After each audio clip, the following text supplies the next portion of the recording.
चांगलं, उत्तम आणि उत्कृष्ट ह्या 3 पदव्या आहेतच. आणि जेव्हा उत्कृष्ट करायचं असेल तर ती सोपी गोष्ट नसते बरं का. आजचा व्हिडिओ ना त्या बाबतीतच आहे. माझ्या पुतणीला मी म्हटलं होतं, आजचा जो मेकअप आहे तो तुझ्यासाठी खूप कसोटी आहे. ती खूप मेकअप करते, खूप छान मेकअप करते, नवऱ्यांचा मेकअप करते आणि अक्षरशः तुम्हाला सांगू का, तिचं खूप कौतुक होतं हे मेकअप करण्याच्या बाबतीत. आणि आजचा टास्क खूप महत्त्वाचा होता, कारण की तिला आजचा मेकअप होता तर वेगळा होता. कॉम्बिनेशन असं होतं विठ्ठल रुक्मिणीचं, आणि ते करत होती माझ्या मुलगीवर. आणि इतका छान मेकअप झाला ना, प्रत्येकजण ह्याच्याकडं पाहत होतं. जेव्हा ती शाळेमध्ये गेलती तेव्हा रस्त्यानं नेताना किंवा वारीमध्ये जी आलतीत किंवा शाळेमध्ये सुद्धा खूप कौतुक झालं, भरभरून असं कौतुक केलं माझ्या मुलगीचं हे मेकअपच्या बाबतीत. आणि हे कौतुक म्हणजे माझ्या पुतणीचंच म्हणायचं गेलं तर गं, कारण की चांगला मेकअप केला किंवा चांगलं व्यवस्थित तिला नटवलं होतं म्हणूनच अशा पद्धतीने कौतुक झालं बरं का. तर काय केलं, ही सकाळची पहाटे 5 वाजल्यापासून ते दुपारी, म्हणजे दुपार म्हणण्यापेक्षा 10 वाजेपर्यंत हिचा मेकअप चालू होता बरं का. एकदम छोटं छोटं बारकाईनं असा छान मेकअप केला आहे.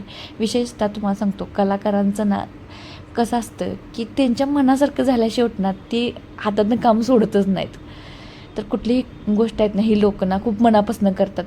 तर म्हणलं जात नाही, व्यवसायवाले आणि जॉबवाले हेच फरक असतं. व्यवसायवाले काय असतात की मनापासून करतात.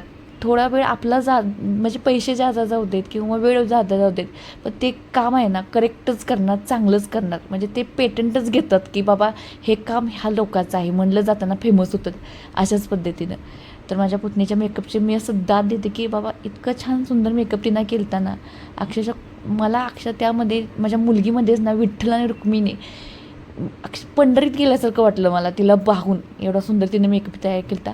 तर हे एकदम भारी असं खूप वेळ लागला, खूप कष्ट करावे लागले हे मेकअप करण्यासाठी. डोकंसुद्धा चालवावं लागतं, हे कोणाचंसुद्धा काम नाही हे कळलं बघतानाच. तर हे विठ्ठल रुक्मिणी तिने हे केलं आहे. पहिल्यांदा विठ्ठलाचं करून घेतलं डिम्मा भाग. आणि हे मेकअप आहे ते मेकअप तिच्यासाठी खूप हे होतं, काय करणं तिच्यासाठी अवघड नव्हतं.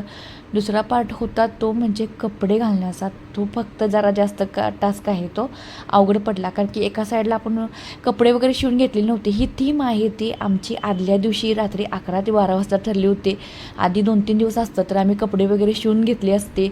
एक साईडला विठ्ठलासाठी म्हणजे पुरुषी जो ड्रेस असतो तो, आणि बाजूला आहे तो कासोटा असा ॲडजस्ट केला असता. तर हाय आहे ते आम्ही 2 तासात ही साडी नेसून घेतली आहे. कशी ॲडजस्ट केले ते बघू शकताय. तर ही करण्यासाठी आम्हाला 1.5 ते 2 डझन पिना लागले आहेत. एवढ्या पिना सगळ्या ॲडजस्ट करून हे लूक तयार केलं आहे. अगदी परफेक्ट असं करण्याचा प्रयत्न केला आहे. हे आहे आपली धोती आपल्या पंजाब ड्रेसची.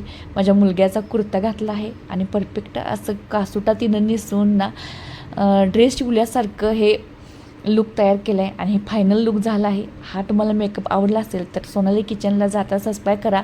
आणि मेकअप करायचा असेल तर श्वेता सावतला नक्की कॉन्टॅक्ट करा.